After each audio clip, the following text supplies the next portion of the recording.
নাই টেলিফোন নাই রে পিয়ন নাই রে টেলিগ্রাম, বন্ধুর কাছে মনের খবর কেমনে পৌঁছাইতাম।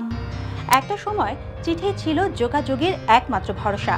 বন্ধুর খবর হোক বা প্রেমপত্র, কাগজে লেখা শব্দই ছিল আবেগের ভাষা। সেই দিনগুলো এখন কেবল স্মৃতি।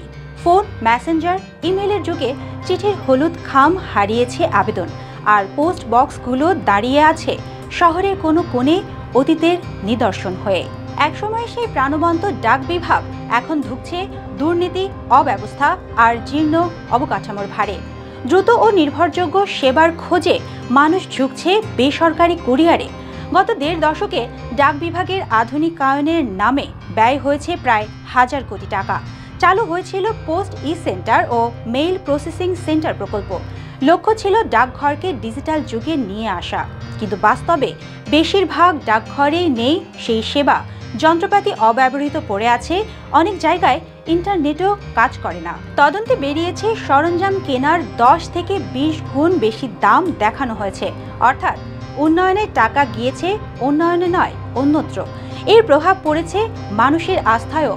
একসময় বছরে ৪ কোটির বেশি চিঠি ও পার্সেল আদান প্রদান হতো, এখন তা নেমে এসেছে ২ কোটিরও কমে। তবুও আশার খবর হচ্ছে, অন্তর্বর্তী সরকার এখন প্রতিটি ঠিকানাকে ডিজিটাল ফরম্যাটে রূপান্তর ও জিও লোকেশন যুক্ত করার উদ্যোগ নিচ্ছে। কিন্তু প্রশ্ন রয়ে যায়, যখন খবর পৌঁছে যায় এক ক্লিকে, তখন কি আবার বাজবে সেই পুরনো ঘন্টা?